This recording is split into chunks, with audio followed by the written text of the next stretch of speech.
Well, congratulations. I can tell you're tired, but other than that, how are you feeling? I feel good. I feel Microphone. I feel content.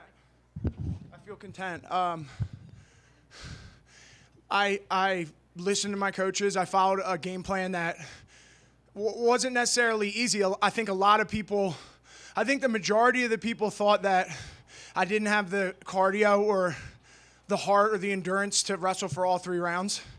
And for me, it was like, especially after I didn't finish that arm triangle, like in the weeks leading up to the camp, like leading up to the fight, like I played it in my head so many times where like if I got to my position, I was just going to give like 100% into the finish and not worry about what happens if I don't get it.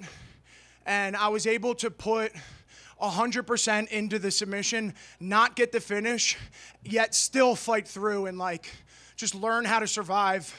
You know, I'm up on the scorecards, and like I think it means more to me than going out and getting like a beautiful finish. Was there extra pressure on you going into the Absolutely. Coming off 2 losses against a guy that's not in the top 30. Yeah, for sure. Like the thought of like, if I don't win this, I'm done, certainly popped into my head, a few times. How do you stay positive during that time when you're not winning and you're sitting and waiting for a fight and then you're... I mean, dude, I don't mean to sound cliche, but like I really have been through like so much shit in my life, like with the drugs and substance abuse and going through treatment and getting arrested. Like I've been through way worse positions where, like, I know I've said this before, like winning a fight or winning 2 fights, or losing a fight or losing 2 fights, where like, dude, if I don't have to wake up and have to go find $10 to get high, like I'm winning at life. You know what I mean? Like the average life expectancy for an IV heroin user is 26 years old. Like I'm winning no matter what, whether I win out here or lose. Like as cliche as it sounds, like that's really how I put it in perspective. Andre, when was that turning point in your life where you... 2018. I tried like really hard to kick at home. Ended up going down the way, getting high and overdosing.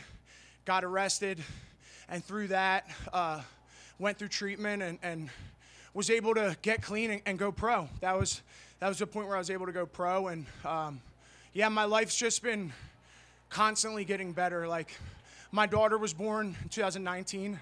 That was like a huge pivotal moment for me. Now I have 3 kids. So like, it's crazy. Like my son was born 2 months ago, and we've been out here for 2 weeks trying to get ready for this fight. Like it's really hard. Like it's been really tough being away from my family, but I can't wait to get home and be with them. So you were an amateur fighter when you were still in addiction and everything? Yeah, I was like winning too, but I was like really getting worse and worse. Like my body was depleting. Like I was getting just worse and worse and worse. And me overdosing was like my act of providence, they call it, but that was like what I couldn't stop. Like I tried a million times to stop getting high and I couldn't. And that happening was like an interference from God, and that's really what helped me. Like I could never stop on my own. And tell me more about the game plan coming tonight. Obviously, wrestle. Yeah. Was that to capitalize on your strengths, but also knowing Josh maybe couldn't get up off the canvas if you got him down? Yeah, absolutely, both. Yeah, it was. We knew where we had the advantage. I had done some training with Josh in the past, and I knew where I had the advantage over him. I think that I'm a better striker than Josh. I think I could win a striking match with Josh, but my grappling is so much better than him, and I'm in a position where I was coming off 2 losses, and it's not about, getting a highlight or anything like that. It's about doing what I have to do to win and keep this career going and provide for my family and keep this career going that I love so much. I love fighting. Yeah. I mean, thank you, Joey Pfeiffer. You mentioned, obviously, with what you've been through in your life, coming off some losses is not like the lowest point that you've ever been through. But yeah. What do you hope tonight, how can this kind of springboard you forward here? I just think that it puts me in a position where there's some fun matchups. Like, I'm not asking for a top 10 guy. I'm not asking for a top 15 guy, but there's a lot of matchups that I've mentioned multiple times. Some really good grapplers out there that I think everyone in this room knows that I've asked for in the past, and I think it puts me in a position where that can become possible. And how big is your wife, your kids? I mean, just kind of been in this new chapter of your life since you. My wife used to be big, but she doesn't lift anymore. She'll be back though. Yeah. How big? What? No, keep going with your question. How big of support have they been? Oh, big of support. Okay, you had to clarify that.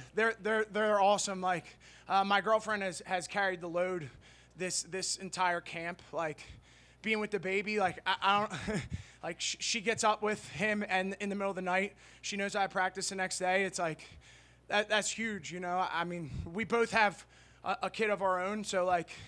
She's really just stepped up to the plate, you know, and she had her dreams, and she thought she was big at one point and loved working out and doing jiu-jitsu, but she put that all aside for me.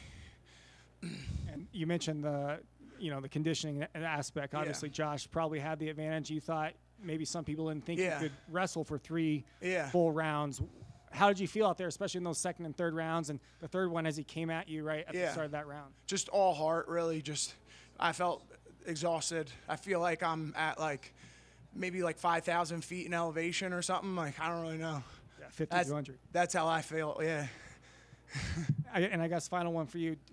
Do you ever stop and look back at where you were 5-10 years ago? I mean, do you ever kind of pause and reflect on just kind of how low you were compared to where you are now? Yeah, I mean, the best, not the best, the hardest reminder for me is seeing the kids that or the guys that I was in treatment with, and a lot of them are still getting high, and it's just I'm so many worlds move on from that, and it's just I'm so grateful that I'm not there anymore. Thanks, man. Yeah, I appreciate it. Cool.